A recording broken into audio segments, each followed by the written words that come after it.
안녕하세요. TV 특강 재테크의 법칙 자산관리사 최영식입니다. 오늘은 두 번째 시간입니다. 두 번째 시간 여러분들에게 지난번 시간 때는 분명히 저희가 왜 재테크가 필요한지 알아봤다 한다면 오늘은 여러분들에게 재테크는 그럼 어떤 식으로 돈을 모아야 될지, 그리고 이 돈을 모으려면 아마도 여러분들이 금융상품이라는 걸 활용하게 될 겁니다. 바로 이제 스마트하게 금융상품 활용하는 법에 대해서 오늘 여러분들에게 완벽하게 정리해 드릴 테니 오늘 꼭 아주 중요한 내용인 만큼 꼭 참고하셔서 여러분들의 투자에 정확한 길을 찾으시길 바랍니다. 자, 먼저 여러분들에게 만약에 재테크를 한다 한다면은 제일 먼저 하는 게 바로 저축일 겁니다. 이 저축, 투자, 이제 과연 이제 금리가 워낙 낮다 보니까 이제 어떻게 해야 될까? 이제 이런 고민들을 많이 하시죠. 특히 은행에 가면은 이제 자기들 좋은 상품들을 막 얘기하는데 이게 과연 위험하지는 않은지, 또 이 상품을 가입하면 이게 또 장기적으로 돈이 묶이는 건 아닌지 뭐 이런 고민들을 많이 하시게 될 텐데요. 오늘 여러분들에게 이럴 때 완벽하게 어떻게 해야 될지를 한번 하나씩 짚어드리도록 해보겠습니다. 자, 먼저 우리가 돈을 저축을 한다, 그리고 뭐 금융상품에 가입을 한다 한다면은 많은 분들이 뭘 생각하느냐? 수익률 생각하시죠. 지금 과거의 이자율이 지금 몇 프로인데 이 이자율 0.5% 때문에 뭐 어떤 분들 이런 분들도 있습니다. 뭐 한 20만 원씩 뭐 적금 넣는데 택시 타고 0.5% 더 준다고 상호저축은행 찾아가시는 분들, 뭐 이런 분들부터 참 다양한 분들이 많은데요. 수익률보다 중요한 게 있다는 걸 아셔야 됩니다. 바로 이제 돈의 시간 가치입니다. 이 돈의 시간 가치에 따라서 참 이자율, 수익률에 따라서 어떻게 달라지는지를 이제 제가 하나씩 분석해 보도록 하겠습니다. 바로 이 시간 가치에 따라서 금융상품 선택하는 요령이 있는데요. 이 요령에 대해서 이제 하나씩 설명해 드려 보도록 하겠습니다. 자, 먼저 우리가 100만 원씩 1년 동안 은행에 넣는다. 그리고 100만 원씩 저축을 한다라고 생각을 해보죠. 그럼 제일 먼저 생각나는 게 뭡니까? 바로 적금이죠. 그리고 최근에 또 어떤 것들 많이 가입하죠? 정리식 펀드 뭐 이런 거 많이 가입하잖아요. 그럼 지난 시간에 제가 잠깐 설명을 드렸던 게 주식이 지금 현재 연평균 수익률 1980년 100포인트에서 시작해서 2010년 2000포인트까지 왔기 때문에 연평균 수익률 10% 정도가 된다라는 얘기를 해드렸습니다. 그러면 5%짜리, 지금 5%가 물론 안 되지만 정기적금 만약에 5%다 가정을 하고요. 적립식 펀드 10%다 가정을 해보겠습니다. 그럼 수익률 차이 몇 프로죠? 5%. 굉장히 큰 차이 같지 않으세요? 예, 엄청나게 큰 차이죠. 그런데 반돈 차이는 얼마나 할까요? 자, 만약에 5%짜리 정기적금을 만약에 넣는다. 월 100만 원씩 1년 동안 넣은 원금은 얼마입니까? 1,200만 원이죠. 1,200만 원을 가지고 얼마를 받게 되냐면 세전으로 1,227만 8,855원을 받게 됩니다. 여기에서 이자 27만 8,855원에서 15.4% 이자 속세를 빼고 나면은 약 한 25만 원 정도를 받게 됩니다. 그러면 1,200만 원 넣고 25만 원 받는다. 되게 적다. 이런 생각이 드시잖아요. 5%인데. 근데 지금 2.5%면 이거보다 더 줄겠죠. 자, 그러면 10%면 얼마를 받을까요? 엄청 많이 받을 것 같지 않으세요? 뭐 몇백만 원 더 받을 것 같잖아요. 실제로는 이 정도 차이 납니다. 10% 누적 수익 정식 펀드 같은 경우는 1,256만 5,558원. 차이가 큰가요? 근데 여기서 또 펀드는 뭐가 있습니까? 수수료라는 게 있죠. 수수료가 약 한 1%대가 빠지고 나면은 약 1,250만 원 정도 받게 됩니다. 그러면 세후 1,225만 원과 수수료 차감 후 1,250만 원. 차이는 얼마나죠? 25만 원. 차이가 큰가요? 원금 1,200만 원인데? 예. 아마 여러분들이 1,200만 원 넣으면서 25만 원 차이다. 생각보다 크게 느껴지지 않으실 겁니다. 근데 펀드는 뭐가 있죠? 펀드는 뭐가 있냐면 반드시 그 안에 위험이 도사리고 있습니다. 어떤 위험이 도사리고 있느냐? 예를 들면 2010년 9월 달에 월 100만 원씩 주식형 펀드를 1년 동안 넣으면 2011년 8월에 찾게 됩니다. 2011년 8월 어떤 일이 있었을까요? 이분이 만약에 월 100만 원씩 넣고 주식형 펀드 그냥 뭐 어떤 개별 기업의 주식에 있는 게 아니라 우리나라 주가 지수에 따라서 수익이 결정되는 이런 펀드에 넣었다 한다면 얼마를 찾을까요? 1,200만 원을 넣고 1,000만 원 정도를 찾게 됩니다. 약 200만 원 정도 손실을 보게 되는데 왜 그러냐면 2010년부터 2011년 여러분들의 기억 속에 특별하게 막 그 리먼 사태 같은 그런 기억나는 사태가 있습니까? 사실은 없으시죠. 근데 2010년 9월부터 2011년 8월까지 사실 주가는 횡보장이었어요. 그런데 실제로 2011년 8월 한 달에 어떤 일이 있었냐면 여러분 기억나시나요? 그리스 사태라고요? 아마 그때 그런 일이 있었지 생각날 겁니다. 그때 돈을 모을 때는 그냥 잘 모아왔어요. 그런데 1년 동안 1,200만 원이 모여있는데 여기에서 갑자기 한 달 만에 20%가 하락하는 장을 한번 경험하게 됩니다. 그때 어떻게 됐냐면 1,200만 원이 바로 1,000만 원으로. 내가 벌 수 있는 수익은 아까 분명히 말씀드렸지만 1980년부터 2010년까지 연평균 10% 정도의 기대 수익이 있는데 위험은 어떻게 됩니까? 위험은 굉장히 크죠. 내가 벌 수 있는 기대 수익에 비해서 위험이 크다. 아무래도 조금은 내가 벌 수 있는 기대 수익 위험이 크다. 이럴 때는 좀 피하는 게 낫지 않을까요? 네, 맞습니다. 그래서 1년 이내의 기간에는 사실 이자율 수익률을 고민할 게 아니라 내가 어떻게 사용하기 편한지, 또 이건 원금이 지켜지는지, 또 언제든지 찾을 수 있는 상품인지를 먼저 고민하는 게 좋을 것 같고요. 그 다음에 한 7년 정도 볼까요? 7년 정도를 보면 이렇게 됩니다. 여기 제가 표로서는 5.5% 장마라고 하는데, 장마는 뭐냐면 혹시 기억나는지 모르시겠습니다. 장기주택마련저축이라고 기억나십니까? 장기주택마련저축은 7년 동안 7년 이상 유지하면 비과세 혜택에 또 뭘 줬죠? 연말 정산 혜택까지 줬는데 제가 5.5%이 수익 안 나거든요. 5.5% 예시했던 이유는 뭐냐면 내가 이거를 갖다가 연봉 5천만 원이신 분이 연말 정산 받는 걸 다시 다 재정립한다 했을 때 약 5.5% 수익이 되더라고요. 그래서 5.5%와 그 다음에 적립식 펀드 10% 정도 수익률이다 했을 때 한번 비교해 볼까요? 원금은 7년 동안 넣는다. 100만 원씩 7년 동안 넣는다. 원금은 얼마냐면 8,400만 원을 투자하게 됩니다. 5.5% 장기주택마련저축 찾는 거, 7년 만에 찾는 거는 1억 200 정도를 찾게 됩니다. 1억 200, 17만 9,391원을 찾게 되고요.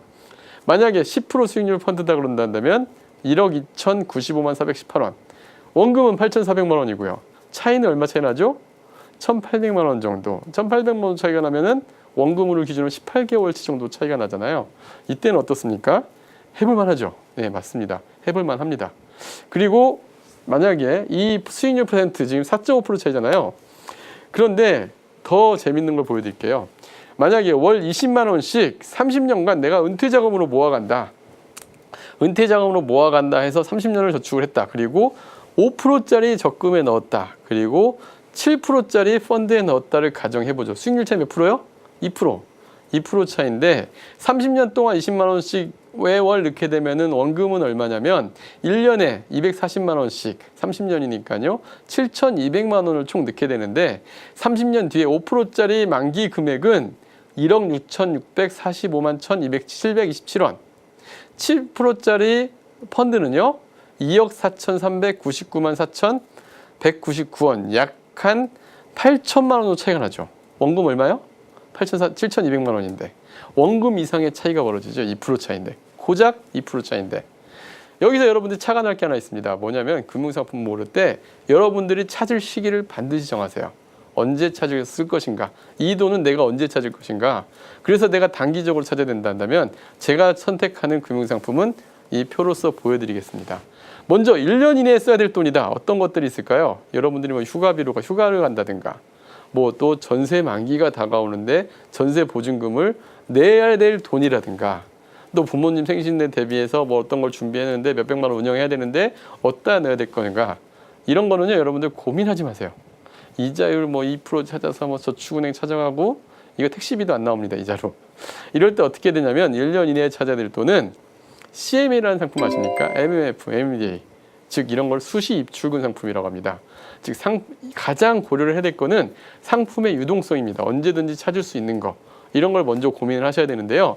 CMA, MMF, MDA 언제든지 찾는데 어떤 페널티 조항도 없죠. 그래서 1년 이내에 찾을 때는 수익률이 중요한 게 아니라 바로바로 찾을 수 있는 유동성이 중요하다.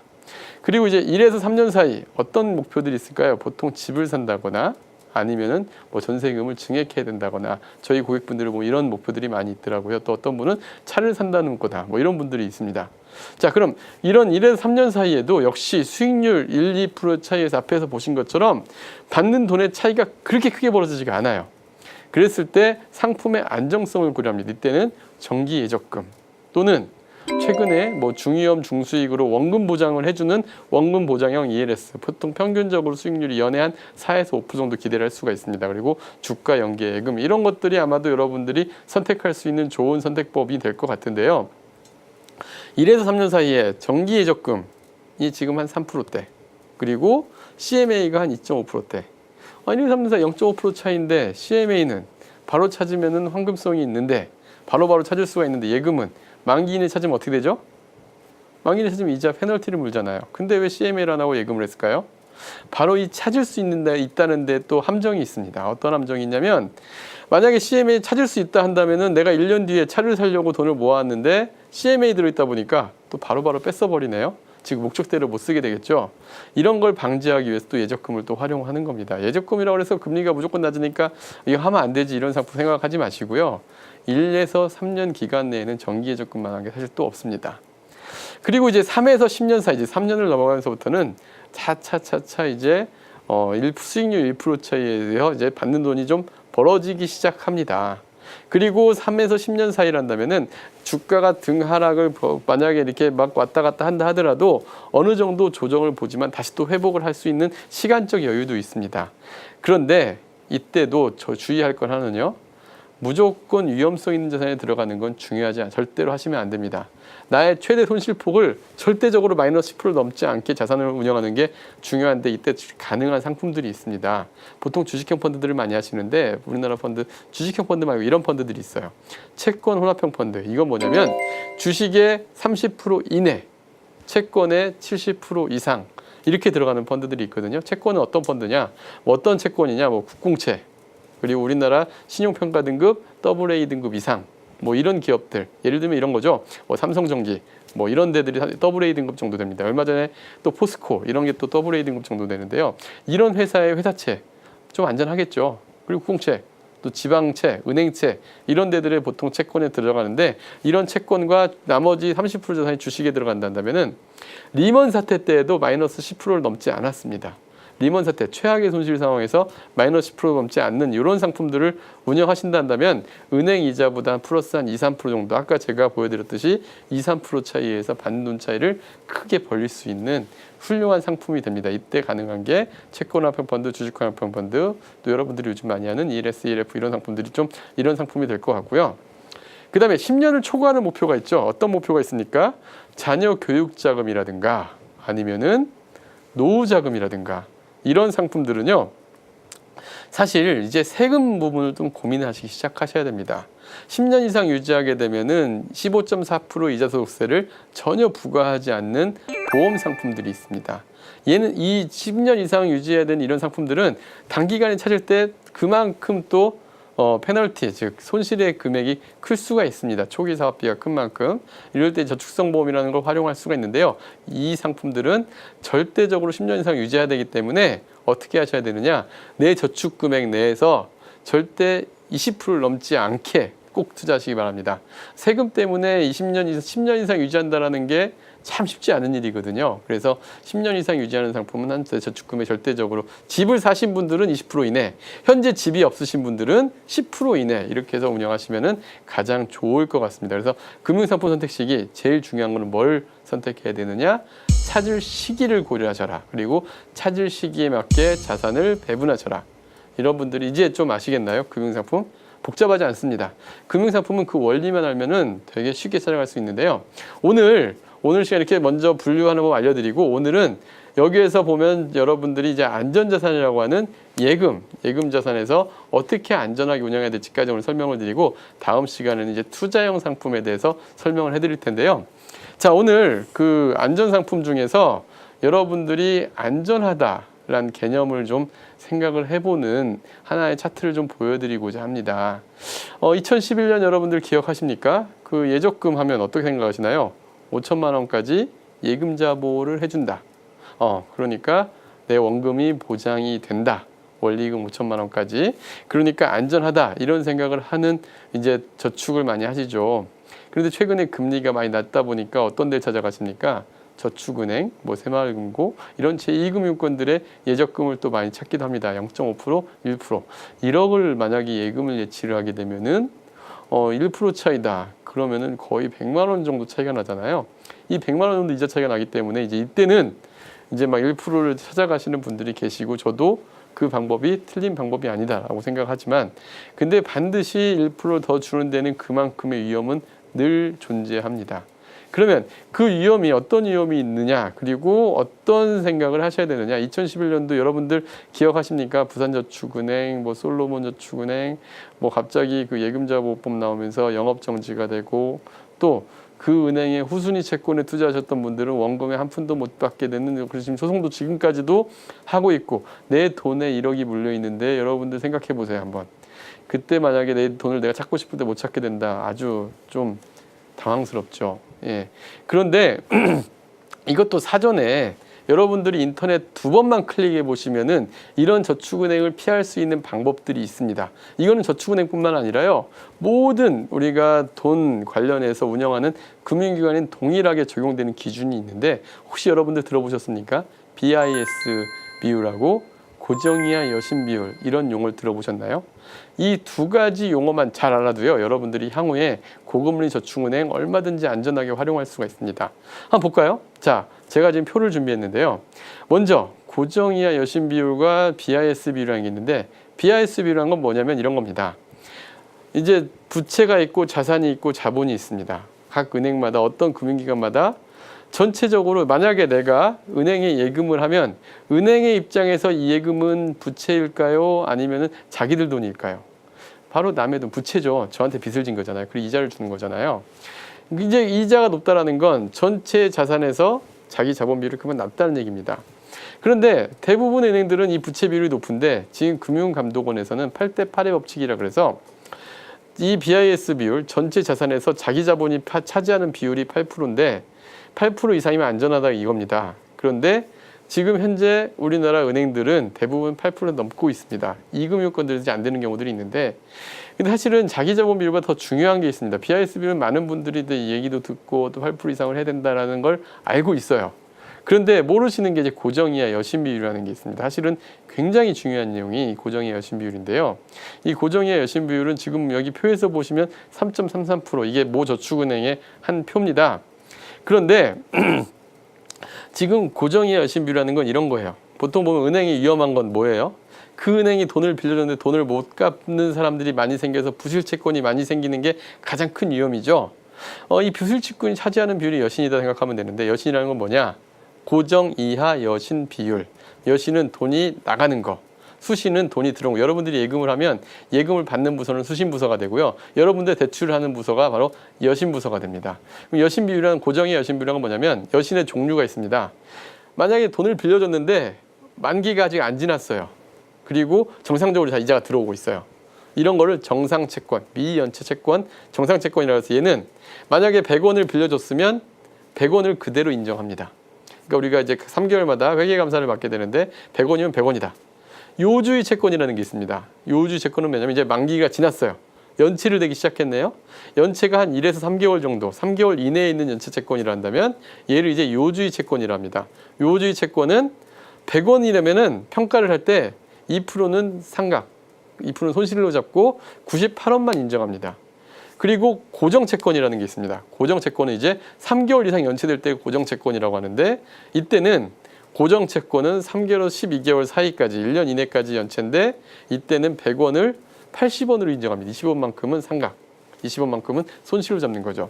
그리고 이제 1년이 넘어가면 회수 의무과 추정 손실로 나뉘게 되는데, 회수 의무는 이제 법인격은 살아있는 거, 근데 추정 손실은 아예 100% 생각하는 건데, 그럼 고정의 여신 비율은 뭐냐? 전체의 대출 중에서 이 3개월 이상 연체한 금액이 차지하는 비율, 즉 부실채권의 비율을 얘기합니다. 사실 이 부실채권의 비율이 정말 중요합니다. 이 8대8의 법칙, 고정의 여신 비율 8%, 이 여신 비율은, 고정의 여신 비율은 높을수록 안 좋겠죠. 왜? 부실채권이 그만큼 많다는 얘기니까. 그러면 고정 이하 여신 비율이 낮다라는 건 그만큼 안정적으로 잘 운영하고 있다는 거지 않습니까? 그래서 8% 이하면서 BISB 8% 이상이면 우량 은행이다. 이제 이렇게 얘기를 하고 있습니다. 그래서 여러분들이, 이거는 여러분들이 저축은행에 저축을 한다 그러면 그 사이트에 들어가서 한 번만 클릭을 해보시면 경영지표라는 게 있습니다. 경영지표에 보면은 요약 공시라는 게 있고요.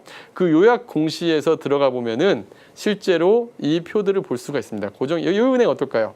고정이하 여신 비율이 3.33%, 전체 100개의 대출에서 3개 정도, 그러니까 100원의 대출이 있다면 3원 정도만 이제 부실채권이다. 실질적으로 우리나라 1금융권들이 평균적으로 보면 한 4에서 5% 정도 고정이하 여신 비율이 있거든요. 자, 이런 걸 본다 한다면은 저축은행도 내가 충분히 알고 고르면 괜찮아요. 근데 사람들 어떻게 생각하죠? 저축은행 하면은 위험하다. 또 주식 투자하면 무조건 손해본다. 근데 꼭 그렇진 않거든요. 그래서 여러분들이 그 손해를 본다라는 이 원리만 잘 알잖아요. 여러분들이 얼마든지 좋은 은행, 좋은 채권 잘 고를 수가 있습니다. 근데 많은 분들이 보면은 이렇게 시장 전체를 보는데 개별 은행 또 개별 종목을 꼭 잘 염두에 두실 필요가 있습니다. 그 다음에 여기서 하나 저축은행에서 제가 또 하나 좀 주의해야 될 거 하나 말씀드릴게요. 많은 이제 은행 직원분들이 예금처럼 예전에 팔았다가 문제가 됐던 게 부산저축은행 이런 데서 많이 있었던 후순위 채권 사고입니다. 후순위 채권이라는 거는 이제 예를 들면 저도 2008년도에 그 금융위기 당시에 증권사 거래를 했는데 증권사에서 그런 문자들이 많이 왔어요. 연 고정 10% 수익 보장, 그리고 후순위 채권 무슨 저축은행 발행, 이런 거 보면 어때요? 야, 10%면은 그것도 이자로 주는데 주식가의 변동도 없는데 괜찮은 것 같잖아요.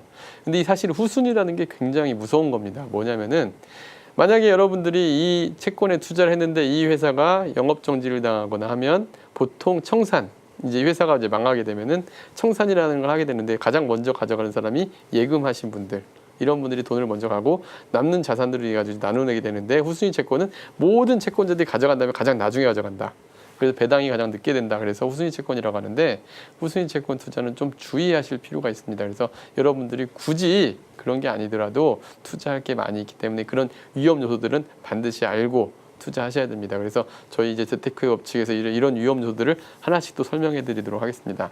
바로 이제 이 고정이익 여신 비율과 자기자본 비율을 2011년 당시 저축은행 사태 때를 한번 볼까요? 여러분들이요, 한 홈페이지만 2번만 클릭하면 이런 정보들을 볼 수가 있습니다. 제가 이거 2011년 이제 그 영업 정지를 발표하기 전에 바로 이제 제가 조사를 해서 실제로 이렇게 한번 쭉 조사를 해서 저희 이제 이렇게 한번 조사 표로 한번 만들어 본 내용인데요. 저희 고객분들이 이런 거 요청하셔가지고 만들어서 한번 비교를 해봤습니다. 저축은행이 다 위험한 게 아닙니다. 보시면은 뭐 여기 동부저축은행이나 뭐 삼성저축은행 보시면은 고정이익 여신 비율이 당시 4.6%, BIS 비율 11.5%. 어때요? 1금융권이랑 별 차이가 없잖아요. 또 영업이익도 52억씩 내고 있고요. 반면에 그 당시에 가장 대형 무량 저축은행이라고 했던 솔로몬 저축은행 볼까요? 고정이익 여신 비율이 12.3%. 아까 8대8의 법칙에서 분명히 위배돼 있죠. 그 다음에 BIS 비율은 9.16%. 이 고정이익 여신 비율과 BIS 비율까지만 얘기했는데 하나 더 있습니다. 뭐냐면 이 회사가 영업이익을 계속적으로 꾸준하게 잘 내주고 있느냐, 이런 내용도 잘 보셔야 되거든요. 보시면 이 영업이익에서 또 마이너스 1200억 이렇게 내고 있잖아요. 이게 다 징후가 있습니다. 위험 저축은행들이. 그러니까 여러분들이 이 세 가지 영업만 잘 하더라도 얼마든지 여러분들이 잘 해나갈 수가 있습니다. 자, 오늘 바로 저희가 이제 금융상품 선택 요령하고요, 그 다음에 안전한 은행 고르는 법에 대해서 얘기를 해드렸는데요. 어떠세요? 좀 와 닿으시나요? 잘 안 와닿으시더라도 매번 계속 공부를 반복해서 하다 보면 여러분들도 이런 방법들을 찾아갈 수 있을 겁니다. 다음 시간에 투자 상품에 대한 얘기를 하실 때 더 자세히 보시다 보면 안전하고 좀 약간 수익성 있는 걸 찾을 수 있을 겁니다. 자, 오늘 여러분들에게 안전한 저축은행 고르는 법까지 강의했습니다. 재테크의 법칙 최영식이었습니다. 감사합니다.